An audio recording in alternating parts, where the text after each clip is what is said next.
bayan ng Kalaka at aabot ka hanggang doon sa dulo ng mga baybayin ng boundary line ng Kalaka hanggang doon. Ano ba huling barangay? Taklang anak?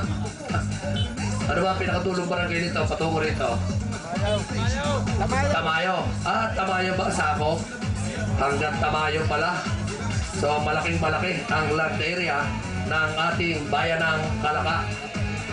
At tatanungin natin si Mr. Patulak kung ano ang land area ng Kalaka. Para papasok pa tayo sa geographical ko nito. Okay, so anyway, diyan po, Saldi Fernando. Siya po ang ikanga sa pagkalipas ng 2 karerahan A and B. Kahapon ay siya ang nangunguna. Napakahalaga po ng kanyang takbong ito.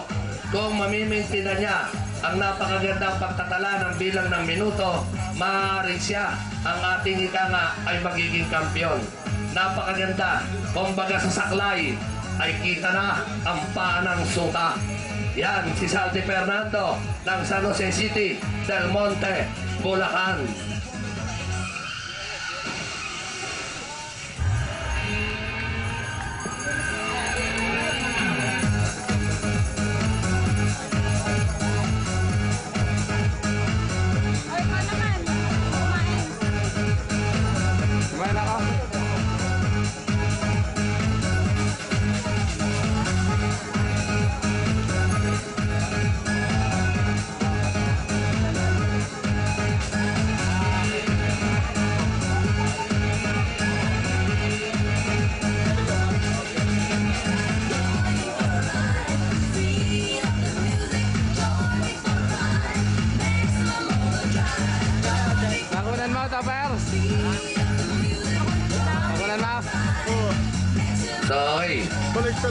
So maingat na maingat.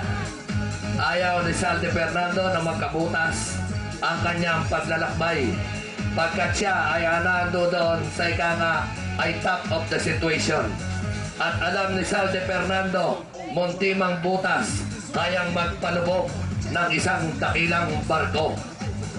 Saldi Fernando, San Jose, Del Monte, Bulacan. Eto na.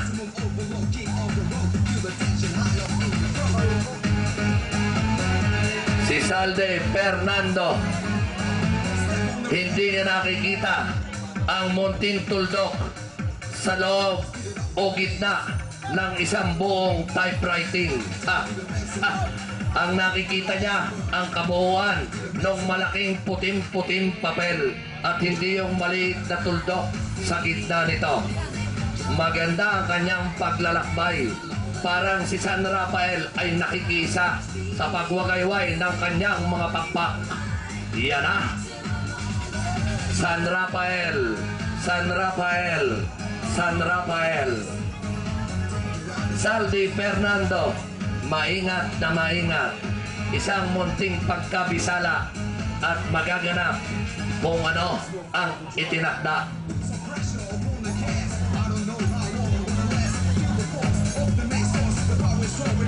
Hey. So far, so good. So doing it fine. A magnificent run. And approaching, nasa kalahati na si Saldi. Kaunti na lang. Kumbaga, it's a whole. Iko-kompleto na lamang niya ito. Maganda ang kartada ni Saldi Fernando. At ito, parang tipong konti-konti na lang. At ang mga panalangin ay nangingibabaw sa himpapawid. Suka Challenge. So si Saldi Fernando po ay pamangkin ni FPJ. At si Saldi Fernando merong kawikaan. Bago ka maging dalubhasa, kinakailangan mong maging panday. At sapagkat walang mainit o matigas na tinapay sa mainit na kamay, lalo't kaming Barakaw ng Batangas.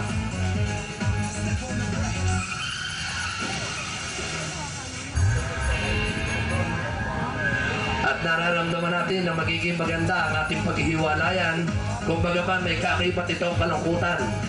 Ang paghihiwalayan natin, itong mga driver na ito, darating sa kanilang mga tahanan na ang kanilang mga misis ay nakasuot na ng kanilang lingerie. Bagong paligo, amoy pinipig ang samyo ng kanilang mga